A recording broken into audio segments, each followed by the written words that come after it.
سورہ طٰہٰ آیت نمبر 8۔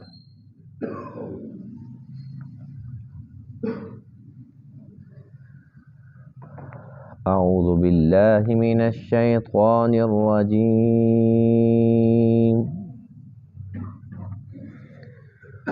بسم اللہ الرحمن الرحیم۔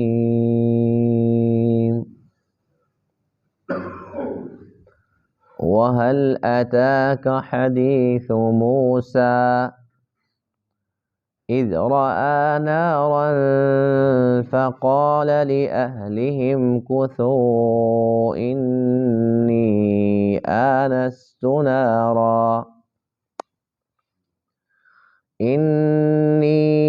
آنَسْتُ نَارًا لَعَلِّي آتِيكُم مِّنْهَا بِقَبَسٍ أَوْ أَجِدُ عَلَى النَّارِ هُدًى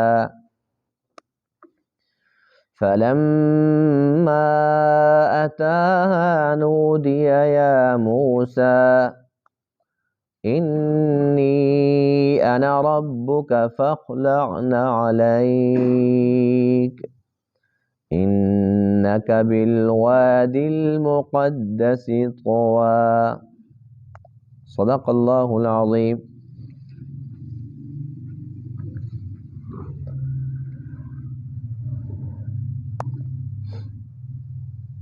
آج کے درس میں ان آیت کریمہ میں حضرت موسیٰ علیہ نبینا علیہ السلام کا تذکرہ ہے۔ حضرت موسیٰ علیہ السلام بنی اسرائیل کے جلیل القدر اولو العزم، بہت بلند ترین شان والے پیغمبر ہیں، نبی بھی تھے اور رسول بھی تھے، کہ اللہ تعالیٰ نے آپ کو تورات عطا فرمائی، مستقل شریعت عطا فرمائی، اور آپ کے بعد بے شمار ایسے پیغمبر بنی اسرائیل کے آئے جو نبی تھے، رسول نہیں تھے، انہیں مستقل شریعت نہیں ملی، تورات کے مطابق ہی لوگوں کو وہ تبلیغ فرماتے رہے۔ موسیٰ علیہ السلام کلیم اللہ ہیں۔ اللہ فرماتے ہیں وَكَلَّمَ اللَّهُ مُوسَىٰ تَكْلِيمًا، اللہ تعالیٰ نے موسیٰ علیہ السلام کے ساتھ کلام فرمایا۔ یہ بہت بڑا شرف ہے کہ آپ کلیم اللہ تھے، اور بنی اسرائیل میں سب سے زیادہ جن کا قرآن مقدس میں تذکرہ ہے وہ یہی موسیٰ علیہ السلام ہے۔ حالانکہ ہزاروں پیغمبر آئے بنی اسرائیل کے، لیکن بنی اسرائیل کا تذکرہ بھی بہت زیادہ ملتا ہے قرآن مقدس کے اندر، اور موسیٰ علیہ السلام کے بھی بہت زیادہ۔ تو آج کے درس سے ان کے واقعے کی، ان کے ذکر خیر کی ابتدا ہو رہی ہے، جو کافی ساری آیات تک یہ واقعہ چلے گا انشاءاللہ۔ اس کے مختلف پہلو جو آج کے درس میں ہے وہ فقط اتنا ہے کہ جب آپ مدین سے واپس تشریف لا رہے تھے تو آپ کو آگ کی ضرورت تھی، آگ لینے گئے، لیکن وہ آگ نہیں تھی بلکہ اللہ کی تجلی تھی جو ایک درخت کے اوپر اللہ تعالیٰ نے ڈال رکھی تھی۔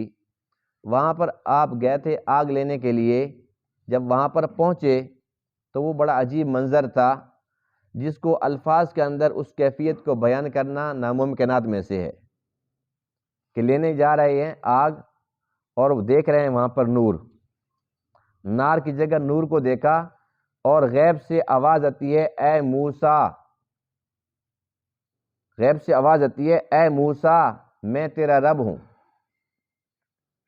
تو اس وقت خیالات مختلف ہو سکتے تھے، انسان ڈر سکتا تھا کہ ہو سکتا ہے کسی جن کی آواز ہو سکتا ہے شیطان مجھے ورغلانا چاہتا ہو، لیکن اللہ تعالیٰ نے اس وقت آپ کو ایک علم بھی عطا فرمایا، حوصلہ بھی عطا فرمایا۔ ابھی تک آپ کو نبوت ملی نہیں، ملنے والی تھی، اس سے پہلے آپ کو نبوت نہیں ملی تھی، اسی مقام پر آپ کو نبوت ملی جس کا تذکرہ انشاءاللہ کل کے درس سے شروع ہوگا۔ بہرحال جب یہ آواز آئی انا ربک، اے موسیٰ میں تیرا رب ہوں، اور اب جوتے اتار کے آئے میرے پاس، اس لیے کہ یہ جو جگہ ہے یہ مقدس ہے۔ اس جگہ کا نام تھا طوا، وادی طوا۔ اللہ فرماتے ہیں کہ یہ مقدس مقام ہے، اپنے جوتے اتار کر آؤ۔ آپ نے جوتے اتار دیے، آپ سمجھ گئے کہ اللہ تعالیٰ میرے ساتھ بات کرنا چاہتا ہے۔ تو یہ بہت بڑا اعزاز ہے، بہت فخر کی بات ہے۔ ان آیات کریمہ کے اندر اللہ نے اپنے محبوب علیہ السلام کو ارشاد فرمایا کہ یہ ایک اہم ترین واقعہ ہے۔ کیا آپ تک یہ بات پہنچی ہے موسیٰ کی؟ یعنی کیا آپ کو معلوم تھا؟ نہیں تھا، اللہ نے بتایا تو پتہ چلا۔ تو اس سے یہ سبق ملتا ہے کہ غیب کا علم کس کے پاس ہے؟ اللہ کے پاس ہے۔ اللہ نے اپنے نبیوں کو علم عطا فرمایا جتنا مناسب سمجھا، جو مناسب سمجھا اور جس کو جتنا چاہا عطا فرما دیا۔ تو نبیوں کا علم بہت زیادہ ہوتا ہے، اور ہمارے نبی پاک کا تو سب نبیوں سے بھی زیادہ علم ہے، لیکن ذاتی نہیں ہے، وہ عطائی ہے، اللہ کی عطا ہے۔ تو اس لیے وہ علم غیب نہیں کہلایا جا سکتا۔ جو اللہ کا علم ہے وہ ذاتی ہے، اللہ کو کسی نے بتایا نہیں ہے، اللہ کو کسی نے یہ علم دیا نہیں ہے، تو اس لیے اس کا علم ذاتی ہے، باقی سب کا علم عطائی ہے۔ تو موسیٰ علیہ السلام کا علم بھی عطائی ہوا، اور عیسیٰ علیہ السلام کا بھی عطائی ہوا، اور حضور خاتم النبیین علیہ السلام کا بھی عطائی ہوا۔ اللہ نے اسی بات کو ارشاد فرمایا کہ کیا آپ کو پتہ تھا؟ نہیں پتہ تھا، ہم نے آپ کو بتایا۔ تو جن لوگوں کا یہ گمان ہے کہ اللہ کے نبیوں کے پاس یا ولیوں کے پاس علم غیب ہوتا ہے، انہیں اپنے عقیدے کی اصلاح کر لینی چاہیے کہ علم غیب اللہ کی وہ صفت ہے جو اللہ کے ساتھ خاص ہے، کسی اور کے اندر نہیں پائی جا سکتی۔ وَهَلْ أَتَاكَ، اور کیا آپ کے پاس پہنچی ہے حدیث موسیٰ، موسیٰ علیہ السلام کی بات۔ حدیث کا معنی بات ہوتا ہے، جو ہمارے نبی کی بات ہوتی ہے تو اس کو حدیث کہا جاتا ہے۔ وہ کون سی بات تھی؟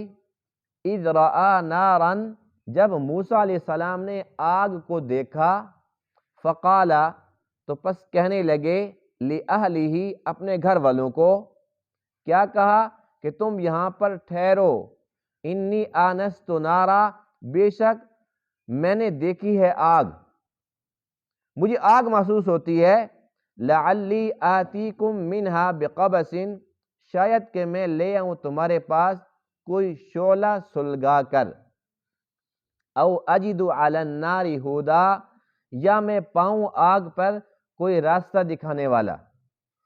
آگ مل جائے گی، اگر آگ نہیں بھی ملے گی تو آگ جو جل رہی ہے تو کوئی جلانے والا بھی تو ہوگا، پھر اسے راستے ہی پوچھ کے آ جاتا ہوں۔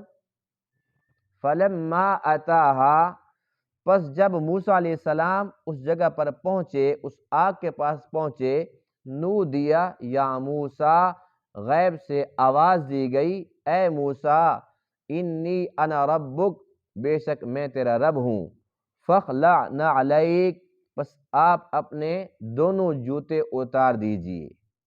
نعلیک کا معنی ہے دونوں جوتے، نعلین، نعلین پاک آپ علیہ السلام کے جو جوتے مبارک ہیں ان کو نعلین کہا جاتا ہے، تو یہ وہی نعلین ہی ہیں، نعلیکا آپ کے دونوں جوتے، یعنی کہ نعلین کا معنی ہوتا ہے دو جوتے، نعلیکا کاف آ گیا تو آپ کے دونوں جوتے۔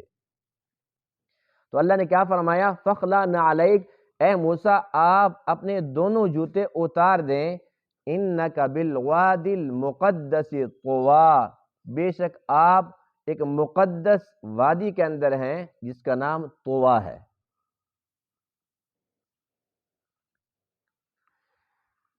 اس واقعے کا پس منظر کچھ یوں ہے، حضرت موسیٰ علیہ السلام ایک دن ایک راستے سے گزر رہے تھے، دو بندوں کا آپس کے اندر جھگڑا ہو رہا تھا، ایک بنی اسرائیل میں سے تھا، ایک قبطی تھا۔ بنی اسرائیل میں سے آپ خود تھے، یعنی کہ وہ آپ کی قوم کا بندہ تھا، اور دوسرا قبطی تھا جو فرعون کی قوم میں سے تھا۔ دونوں کا جھگڑا ہو رہا تھا، تو جو اسرائیلی تھا اس نے موسیٰ علیہ السلام کو مدد کے لیے پکارا، اے موسیٰ دیکھو مجھے مار رہا ہے، مجھے چھڑاؤ۔ موسیٰ علیہ السلام جوان تھے اور نبی بننا تھا، ابھی نبی تو نہیں بنے تھے، لیکن پاک دامن تھے، صحت مند تھے اور کامل اکمل تھے۔ اللہ نے جن کو نبی بنانا ہوتا ہے، جن کے سر پر نبوت کا تاج سجانا ہوتا ہے، وہ ہر عیب سے پاک ہوتے ہیں، تو وہ کامل اکمل ہوتے ہیں۔ جوانی تھی، آپ مدد کے لیے گئے، چھڑانے کی کوشش کی، ظاہر سی بات ہے، یہ تو نہیں کہ جا کر اس کو مارنا شروع کر دیا، کوشش کی چھڑانے کی، وہ نہیں چھوڑ رہا تھا، تو آپ نے کیا کیا کہ قبطی کو مکہ مار دیا۔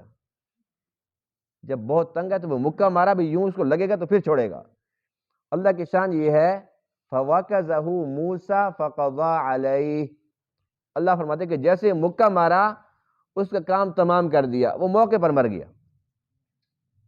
مقصد مارنا نہیں تھا، قتل کا ارادہ نہیں تھا، قتل تو گناہ ہے، گناہ کبیرہ ہے، اللہ کے نبی تو معصوم ہوتے ہیں، اس کا تصور بھی نہیں کر سکتے۔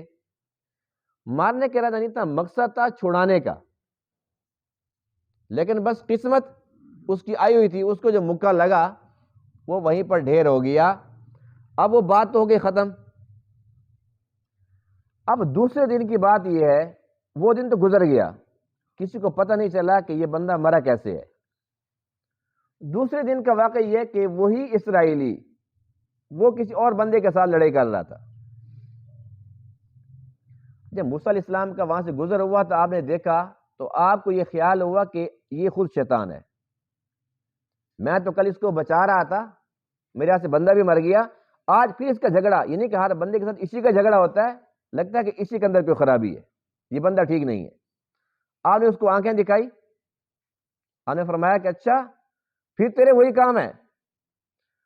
اس نے منہ سے عجیب بات نکالی، کہنے لگا اتريد ان تقتلنی کما قتلت نفسا بالامس، تو مجھے بھی جان سے مارنا چاہتا ہے جیسے کل بندے کو پھڑکا دیا تھا، پہلے تو خود بلایا تھا اور میری مدد کرو، اب جب دیکھا نا کہ موسیٰ علیہ السلام ہو سکتا ہے مجھے مار دیں، اور ڈرا ہوا تو تھا کہ کالے کہ مکہ لگا تو بندہ موقع پہ مر گیا، اگر وہی مکہ مجھے لگے تو میں بھی مر جاؤں گا، تو اس نے فوراً کیا کہا کہ اچھا مجھے بھی قتل کرنا چاہتے ہو جیسے کل قتل کیا تھا۔ اب اس کا مقصد یہ تھا کہ اس بندے نے جب یہ بات کی تو یہ بات چھپنے والی تھی، بندہ تو ڈر کے بھاگ گیا، لیکن یہ بات مشہور ہو گئی، پھیل گئی کہ بھئی وہ جو بندہ نہیں مرا فرعون کی قوم میں سے، یہ تو موسیٰ نے مارا ہے۔ اب وہ سارے کے سارے مشورہ کر رہے تھے کہ موسیٰ کو مار دو، قتل کے بدلے قتل کر دو۔ اس دوران اللہ تعالیٰ کی قدرت سے انہی میں سے ایک بندہ آیا، سورہ قصص کے اندر اس کی تفصیل موجود ہے، اللہ فرماتے ہیں وَجَاءَ رَجُلٌ مِّنْ أَقْصَى الْمَدِينَةِ يَسْعَىٰ، ایک بندہ اس شہر سے آیا اور دوڑتا ہوا آیا، آرام سے بھی نہیں آیا، یعنی کہ اس نے وہ منصوبہ سن لیا، اسے پتہ چل گیا کہ ایسے ایسے کام بڑا خراب ہے، اب موسیٰ بچنے والا نہیں ہے، تو ظاہر سی بات ہے کہ اتنی جو ہمدردی وہ کر رہا تھا تو اس کا مطلب یہ کہ اس کے اندر کچھ ایمان والی بات تھی۔ اس نے کیا کہا، یسعیٰ دوڑتا ہوا آیا اور کہنے لگا ان الملأ یأتمرون بک لیقتلوک، یہ جو سردار ہے نا یہ مشورے کر رہے ہیں، باتیں کر رہے ہیں تجھے قتل کرنے کی، فاخرج انی لک من الناصحین، یہاں سے نکل جا، میں تجھے اچھا مشورہ دیتا ہوں، میں تیرے خیر خواہ ہوں، یہاں سے نکل جاؤ۔ فخرج منها خائفا یترقب، موسیٰ علیہ السلام وہاں سے نکل گئے اور جاتے ہوئے پیچھے مڑ مڑ کے بھی دیکھ رہے تھے کہ ایسا نہ ہو کہ کوئی مجھے دیکھ لے کہ میں کہاں جا رہا ہوں، مجھے کوئی پکڑ نہ لے۔ قال رب نجنی من القوم الظالمین، اے اللہ مجھے ظالم قوم سے نجات عطا فرما، کیونکہ آپ جانتے تھے کہ میرا قصور تو کوئی بھی نہیں ہے، نہ میرا کوئی غلط ارادہ تھا، نہ کوئی میں نے غلط کام کیا ہے، اتفاقاً ایسا حادثہ ہو گیا تو میں اس کا ذمہ دار نہیں ہوں، میرا کوئی بھی قصور نہیں بنتا، لیکن بہرحال آپ پریشان تو تھے۔ یہاں سے جاتے ہوئے آپ نے اپنی والدہ محترمہ اور اپنے بھائی ہارون کو یہ بات بتائی کہ میں یہاں سے جا رہا ہوں صرف اس خطرے کی وجہ سے، یہاں سے چلے گئے۔ یہاں سے کہاں گئے؟ مدین، وہ کافی دور تھا، وہاں پر گئے تو وہاں پر ملاقات ہو گئی شعیب علیہ السلام سے۔ شعیب علیہ السلام بہت زیادہ بوڑھے تھے اور اپنا وہ کو کام بھی نہیں کر سکتے تھے، بکریاں تھیں کافی زیادہ ان کی، بکریوں کا ریوڑ تھا، ان کو پانی پلانے کے لیے کنویں پر جانا، پھر وہاں سے جیسے وہ ڈول کے ذریعے پانی نکالتے ہیں تو بڑی مشکلات تھی، اور وہ یہ سارا کام ان کی بچیاں کرتی تھی جو جوان بچیاں تھیں، لیکن نبی کی بیٹیاں تھیں، وہ بھی پاک دامن تھی، اللہ تعالیٰ نے ان کی حیا کی گواہی دی قرآن مقدس میں، اللہ نے قرآن مقدس میں ان کی حیا کی گواہی دی ہے کہ وہ بہت حیا والی تھی، چلتی بھی تھی تو حیا کے ساتھ چلتی تھی۔ ان کے ساتھ ملاقات ہو گئی. موسیٰ علیہ السلام نے ان سے پوچھا جب وہ آئی تھی پانی پلانے کے لیے بھی آپ کیوں یہاں پر کھڑے ہوئے؟ تو انہوں نے بتایا بھی لوگ جائیں گے تو تب ہم آگے آئیں گے، ہم تو پردہ دار ہیں. جب وہ سب کے سب چلے گئے تو موسیٰ علیہ السلام نے وہاں سے اس کو ڈول کے ذریعے پانی نکالا، کنویں کو چلایا تو ان کی بکریوں نے پانی لے لیا، پانی پی لیا. تو اس پر انہوں نے دیکھا تو بڑی وہ حیران ہو گئی کہ یہ تو بڑی عجیب بات ہے، کافی بندے مل کر جو کنواں چلاتے تھے، ڈول نکالتے تھے، یہ تو اکیلے نے سارا کام کر دیا، اتنا اس میں طاقت ہے.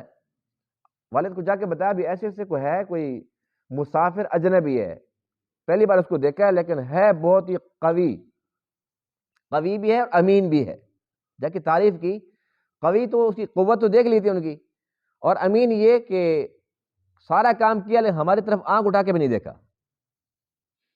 بہت زیادہ نیک ہے. اس پر انہوں نے کہا کہ جاؤ ان کو بلا کر لے آؤ. اب اس میں ملاقات ہو گئی تو موسیٰ علیہ السلام نے جو سچ تھا وہ بتا دیا کہ ایسے ایسے میں مصر سے آیا ہوں، ایسے ایسے میرا نام موسیٰ ہے، ایسے ایسے میرے پیچھے والدہ بھی ہے، بھائی بھی ہے، لیکن میں ڈر سے آیا ہوں کہ بندہ میرے ہاتھ سے مر گیا ہے. حضرت شعیب نے فرمایا کہ یہاں پر آپ کو فرعون علیہ فرعون سے کوئی خطرہ نہیں ہے، کسی قسم کی کوئی پریشانی نہیں ہے، آپ بالکل ریلیکس ہو کے یہاں پر زندگی گزار سکتے ہیں، میرے پاس پر رہیں، آپ امن میں ہیں. پھر آپ نے یہ بھی ارشاد فرمایا کہ اگر آپ 8 سال تک میری بکریاں چرائیں اور اگر احسان کر دیں 10 سال کر دیں تو اور آپ کا احسان ہوگا، ورنہ 8 سال بھی اگر میرا ایک کام کر دیں تو میرا ارادہ یہ ہے کہ میں اپنی ایک بیٹی آپ کے نکاح میں دے دوں گا. تو آپ نے فرمایا کہ کوئی بات نہیں ہے. آپس کے اندر بات طے ہو گئی، 8 کی بجائے آپ نے 10 سال پورے کر دیے. 10 سال پورے وہاں پر خدمت کی، یعنی کہ موجودہ نبی کی خدمت ابھی تک جو نبی بنا نہیں ہے، نبی بننے والا ہے، وہ کر رہا تھا. پاک دامن بھی تھے، انہیں کسی قسم کی کوئی پریشانی بھی نہیں تھی کہ میری بچیاں جوان ہیں تو کوئی خطرہ نہیں تھا. 10 سال تک خدمت کی. وہ جو بات طے تھی اس پر ان دونوں نبیوں نے یہ بات کی تھی کہ جو ہم نے باتیں کی ہیں واللہ علی ما نقول وکیل، اس پر جو وکیل ہے، جو اس پر نگہبان ہے وہ اللہ ہے، ہماری باتوں پر جو ضامن ہے وہ خود اللہ ہے. وہ جو کچھ طے ہوا تھا جب پورا ہو گیا تو وہاں سے آپ کو شعیب علیہ السلام نے اپنی بیٹی نکاح میں دے دی. اب یہ لمبا عرصہ گزر چکا تھا، 10 سال، اور یہ وہ دور نہیں تھا کہ بھئی کوئی آڈیو یا ویڈیو کال کا دور ہو، کچھ سہولت نہیں تھی، نہ اس وقت کی ڈاک کا سسٹم تھا کہ کوئی گھر کے اندر کوئی رابطہ ہو، خط و کتابت تو کچھ بھی نہیں تھا. یہ ایک لمبا عرصہ تھا جو بڑا تکلیف دہ تھا، ایک قسم کی جلا وطنی تھی. یہ عرصہ آپ نے وہاں پر گزارا، اس کے بعد آپ کا نکاح ہو گیا. نکاح کے بعد بعض مفسرین یہ لکھتے ہیں کہ آپ کے 2 بچے بھی ہو چکے تھے اور تیسرا ہونے والا تھا جب آپ وہاں سے چلے تھے، اور بعض یہ لکھتے ہیں کہ ابھی پہلا بچہ ہونے والا تھا اس وقت آپ وہاں سے روانہ ہوئے. بہرحال بچے ہو چکے تھے 2، یا ہونے والا تھا، یا 2 ہو گئے تھے، تیسرا ہونے والا تھا، جو بھی صورتحال تھی. قرآن خاموش ہے. قرآن نے یہ بات کی. اب جو آج کے درس میں یہ واقعہ یہاں سے شروع ہو رہا ہے، یہ جو میں نے ساری بات آپ کے سامنے رکھی ہے اس کے بعد سے یہاں سے واقعہ شروع ہو رہا ہے. یہ دیکھیں شعیب علیہ السلام کی مدین سے آپ اپنی ان کی جو بیٹی تھی نکاح میں لے کر، اور بچے ہو چکے ہیں 2، تیسرا بچہ ہونے والا ہے. اب وہاں سے چلے ہیں اور آ رہے ہیں واپس مصر، اور یہ آپ وہاں سے کوئی بھاگ کر نہیں آ رہے تھے، اپنے سسر سے اجازت لی کہ اگر آپ ناراض نہ ہوں تو میں نے تو وہ 10 سال پورے کر دیے ہیں. آپ نے یہ بات کی تھی کہ 8 پورے کر دو، 10 کر دو تو آپ کا احسان ہوگا، وہ میں نے 10 بھی پورے کر دیے. ہو سکتا ہے کہ جب 8 سال پورے ہوئے تو آپ نے نکاح کر دیا ہو، 2 سال آپ پھر وہاں پر مزید رہے تو 2 بچے بھی ہو گئے، اور اس کے بعد پھر 10 سال کے بعد 11 سال شروع ہوا تو پھر آپ وہاں سے واپس آ رہے ہیں، تو یقینی بات ہے کہ 2 بچے تھے، تیسرا بھی ہو رہا ہوگا. اب یہاں سے جب واپس آ رہے ہیں تو اس وقت آپ کے پاس اور کچھ نہیں ہے. آتے ہوئے سسر صاحب نے بکریوں کے گریور دے دیا کہ یہ بھی ساتھ لے جاؤ. یعنی کہ یوں سمجھ لیں کہ جس طریقے سے آج کل بچیوں کو کچھ دے دیا جاتا ہے، تو جو ان کے پاس تھا اس وقت کہ ہاں بھی چلو یہ ساتھ لے جاؤ، آپ کے کام آ جائے گا. اب ریوڑ ہے، بیوی بچے ہیں، اور بعض روایتوں میں آتا ہے کہ ایک خادم بھی ساتھ تھا. اب یہ آ رہے ہیں مصر کی طرف، راستہ معلوم نہیں ہے. اس وقت راستے بڑے دشوار ہوتے تھے، جنگل کے راستے ہوتے تھے، 100 خطرے ہوتے تھے، سیکورٹی کا کوئی سسٹم نہیں ہوتا تھا. نہ تو وہاں روڈ بنے تھے، نہ کوئی کچے پکے راستے بنے ہوتے تھے، بس ایک اندازے کے مطابق، جیسے کوئی بندہ یہ کہتا ہے جی بس اس طرح منہ کر کے نماز پڑھتے ہیں، اس کا مطلب ہے قبلہ ادھر ہی ہے، وہ پیدل ہی چل پڑے اور دیکھتے رہے جی سورج کہاں غروب ہوتا ہے، بس اسی راستے کو پکا کر لوں. تو اس اندازے کے تحت وہ چلے تھے مصر کی طرف، اور شدید سردی تھی. سردی کے عالم کے اندر راستہ بھی آپ بھول چکے تھے، رات کا وقت تھا. اب خود اندازہ لگائیں کہ اتنی سردی ہو، رات کی تاریکی ہو، کوئی لائٹ بھی نہ ہو، اور اس دوران راستہ بھی انسان بھول جائے، وہ بھی جنگل کے بیچ میں. اس وقت انسان کتنا پریشان ہوگا. اکیلا ہو تب بھی پریشان ہوتا ہے، پھر بیوی اور چھوٹے معصوم بچے، اور پھر اور بچہ ہونے والا ہو، اور اس وقت بیوی تکلیف میں ہو، بچہ پیدا ہونے کے تکلیف کے اندر ہو، نہ کوئی اور عورت ہے وہاں پر، نہ پہ کوئی دائی ہے، نہ کوئی کسی قسم کی میڈیسن، یعنی کہ کوئی سہولت نام کی چیز نہیں ہے، بس ایک اللہ پر بھروسہ ہے. اس دوران جب آپ وہاں سے چلے تو اللہ کیا فرماتے ہیں، اذ رآ نارن، اس چلتے ہوئے آپ نے آگ کو دیکھا. آپ کے پاس نا وہ چکماک تھی اس دور کے اندر نا، آگ جلانے کے لیے جو ایک پرزہ ہوتا تھا. آج کل تو ماشاءاللہ سہولیات ہیں بہت زیادہ، اب تو لیٹر آ چکے ہیں، یعنی کہ تیلی جلانے کی ضرورت بھی نہیں ہے، لیکن ماچسیں کتنی عام ہیں، ایک بچہ بھی یعنی کہ آگ لگا سکتا ہے. ماچس کے علاوہ بھی آج کل تو لوگ ویسے بھی ماشاءاللہ تیلی سے زیادہ کام کر دیتے ہیں. آج ہر کوئی جو ہے نا وہ آگ لگانے کے لیے بڑا تیز ہے نا ایسی بات. بجھانے والے کام اور لگانے والے سارے زیادہ ہیں. جس کا اور کوئی کام نہیں ہوتا وہ تیلی لگاتا رہتا ہے. کسی کے گھر اجڑ جائے کوئی بات نہیں، سمجھ رہے نا کون سی تیلی کی بات کی میں نے. تو یہ تیلی جو ہے نا ہر بندے کے پاس موجود ہے. تو اس وقت بہت ہی مشکل تھا آگ جلانا، یعنی کہ وہ وقت تھا کہ جب پتھر کو پتھر پر مارتے تھے، چنگاری وہاں سے نکلتی تھی، اس چنگاری کو پھر وہ محفوظ کر کے اس کو پھر اس کے ساتھ آگ یعنی کہ سلگاتے تھے. کتنا مشکل کام تھا. تو بہرحال اس دوران آپ کے پاس جو وہ پرزہ تھا نا آگ جلانے والا، وہ بھی کام نہیں کر رہا تھا، تو آپ بڑے پریشان تھے. اس دوران آپ کو آگ نظر آئی، تو اس آگ کو دیکھتے ہی آپ نے دل میں خیال کیا کہ ایک تو یہ کہ وہاں سے جاتا ہوں تھوڑا سا نا کوئی انگارہ، کوئی شعلہ لے کر آؤں گا وہاں سے سلگا کر، تو گھر لے کر آؤں گا، سردی ہے، یہیں پر رات گزار لیں گے، پھر یہاں سے صبح پھر یہاں سے چلیں گے، تو کچھ نہ کچھ بچے جو ہے نا وہ سردی سے بھی بچ جائیں گے. اور دوسرا یہ کہ اگر وہاں سے کوئی یہ سہولت مجھے نہ مل سکی، یعنی کہ آگ مجھے نہیں ملتی، تو جس نے آگ جلا رکھی اسے یہ تو پوچھ لوں گا کہ بھئی یہ جگہ کون سی ہے، میں نے مصر جانے میں ٹھیک جا رہا ہوں کہ غلط جا رہا ہوں، راستے پوچھ کے آ جاؤں گا. تو اپنے بچوں کو حکم دیا، گھر والوں کو، فقال لأہلہم کثوا، کہ آپ یہیں پر ٹھہر جاؤ، رک جاؤ. انی آنست نارا، میں نے آگ دیکھی ہے، مجھے محسوس ہوتا ہے کہ سامنے آگ ہے. اب ظاہر ہے کہ جب راستے کے اندر کوئی بلڈنگ نہ ہو، کھلا میدان ہو، دور جو آگ نظر آتی ہے نا وہ لگتا ہے کہ یہ قریب ہے، پتہ نہیں وہ کتنی دور تھی، لیکن نظر آ رہی تھی بہرحال. تو آپ وہاں سے چل پڑے. ارشاد فرمایا لعلی آتیکم منہا بقبس، یا تو یہ کہ میں کوئی شعلہ سلگا کر وہاں سے لے آؤں گا، او اجد علی النار ہدا، یا یہ کہ آگ پر جاؤں گا تو کوئی راستہ دکھانے والا مل جائے گا، راستہ بتانے والا مل جائے گا، جس نے آگ جلائی ہوگی، تو اس سے کم میں راستے پوچھ کے آ جاتا ہوں. تو وہاں سے اب چل پڑے.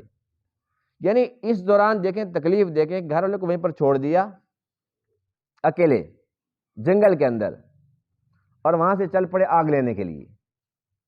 جب یہاں پر پہنچتے ہیں فلما اتاہا نودی یا موسیٰ، اللہ فرماتے ہیں کہ جب وہ وہاں پر پہنچے تو آواز دی گئی، غیب سے آواز آتی ہے، اے موسیٰ انی انا ربک، بے شک میں تیرا رب ہوں. حدیث پاک میں اس کی تشریح ہے کہ وہ ایک درخت تھا جس کو آپ سمجھ رہتے ہیں نا آگ جل رہی ہے. جب وہاں پر گئے تو وہ درخت تھا، اور درخت دیکھ کر آپ حیران رہ گئے کہ بالکل سرسبز و شاداب، بالکل ہرا بھرا درخت ہے، اور اس کو آگ لگی ہوئی ہے، لیکن آگ اس کو جلاتی نہیں ہے، اور جتنی آگ زیادہ بھڑکتی ہے اس کی سبزی اور شادابی اور بڑھ جاتی ہے. بڑے حیران ہو گئے کہ یہ کیسی آگ ہے. پھر جب آپ اس کے قریب جاتے ہیں آگ لینے کے لیے تو آگ آگے چلی جاتی ہے، پھر واپس پیچھے پلٹتے ہیں تو پھر آگ آپ کی طرف آ جاتی ہے. بڑے حیران ہوئے کہ پہلی مرتبہ ایسی آگ دیکھی ہے، درخت کے اوپر جل رہی ہے، درخت روشن بھی ہے، اتنی پیاری آگ، اتنی تیز آگ، سمجھ نہیں آ رہی کہ یہ درخت جلتا کیوں نہیں ہے، پتہ نہیں کب سے لگی ہوئی ہے، کتنی دیر سے لگی ہوئی ہے۔ اب وہ آگ لینے کی کوشش میں ہے، وہ تو خیال ہی نہیں ہے کہ اللہ تعالیٰ مجھے نبوت سے نوازنا چاہ رہے ہیں، اللہ تعالیٰ مجھے کلیم اللہ بنانا چاہ رہے ہیں، یہ تو خواب و خیال میں بھی بات نہیں تھی نا۔ خیال تو وہی تھا کہ میں نے آگ لینی ہے، یا یہ کہ وہاں سے راستہ پوچھنا ہے، بندہ تو وہاں کو تھا نہیں جسے راستہ پوچھتے۔ آگ ایسی ہے کہ وہ آگ لینے کے قابل نہیں ہے۔ اب بڑے پریشان تھے کہ میں آگ لوں تو کیسے لوں، اور یہ آگ کیسی ہے، انہی خیالات کے اندر گم تھے۔ آواز آتی ہے، اے موسیٰ۔ اب آپ بتائیے کہ اگر کوئی ہمارے سے بندہ ایسا ہو جنگل میں اور ہمارا نام لے کر آواز آ جائے، ہم ہوش میں رہیں گے؟ ہمیں تو پتہ چلے گا تیسرے دن جب ایمرجنسی میں ہوں گے، اور پھر پوچھیں گے جی میں یہاں پر کیسے آ گیا ہوں۔ لیکن یہاں پر موسیٰ علیہ السلام تھے، اور آواز کیا کہ اے موسیٰ انی انا ربک، میں تیرا رب ہوں۔ اللہ نے وہ پاور ڈال دی تھی، آپ نے برداشت بھی کر لیا اور سمجھ گئے کہ واقعی یہ اللہ ہی ہے۔ تو اللہ تعالیٰ کے ساتھ وہاں پر بات چیت شروع ہو گئی، اور اللہ نے جب بات کرنا شروع کی تو سب سے پہلے اپنا تعارف کرایا، انی انا ربک، میں تیرا رب ہوں۔ دوسرا حکم یہ دیا، فخلع نعلیک، اپنے جوتے اتار دو۔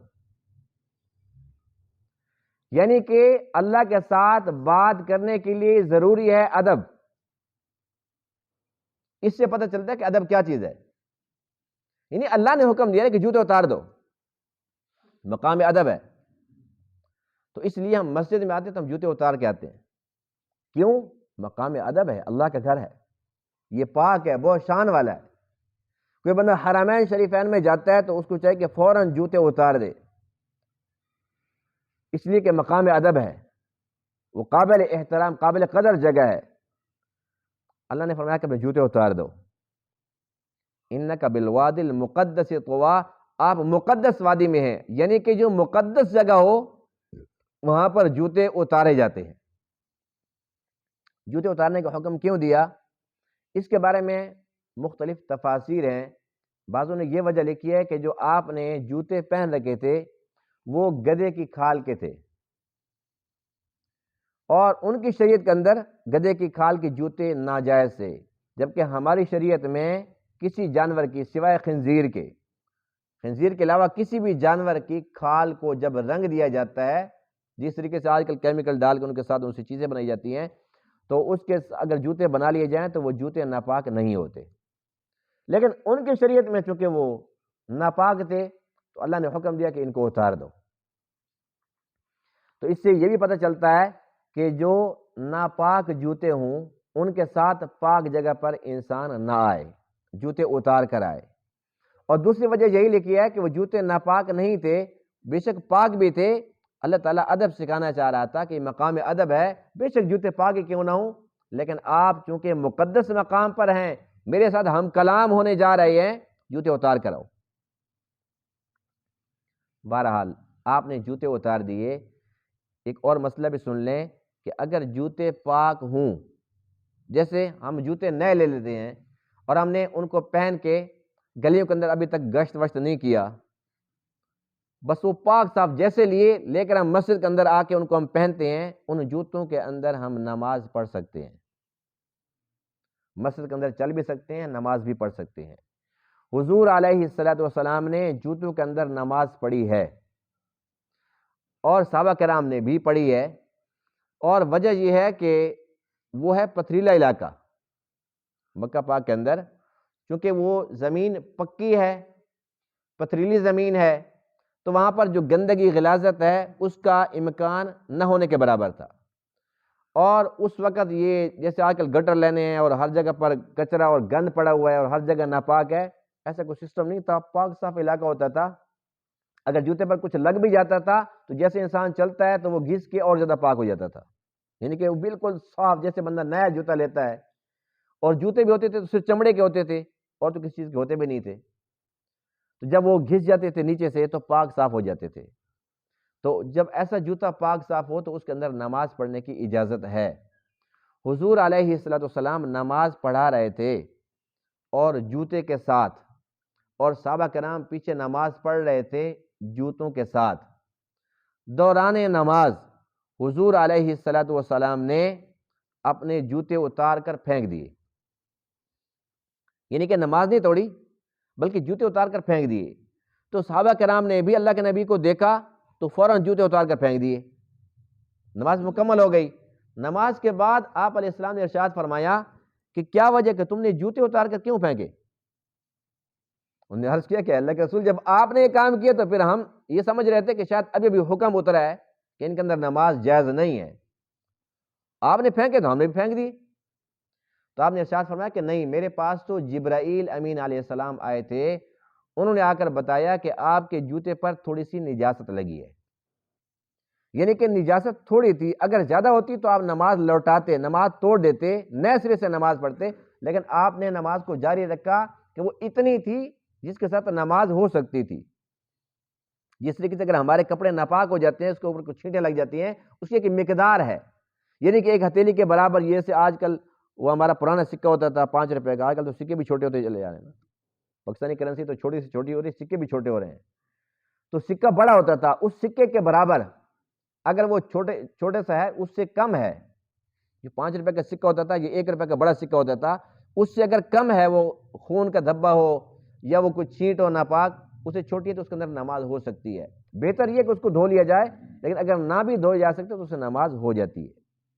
تو ان جوتوں کے اندر جو نجاست تھی وہ کم تھی، لیکن چونکہ اللہ کے نبی تھے، آپ نمونہ تھے، اللہ نے اس پہ سبق بھی دینا تھا سارے صحابہ کو، تو جبرائیل نے آ کے بتایا کہ اس میں نجاست ہے، تو آپ نے اس کو اتار دیا۔ تو فرمایا کہ میرے تو جوتوں کے اندر مسئلہ تھا، میں نے اتارے ہیں، تمہیں اتارنے کی کیا ضرورت تھی؟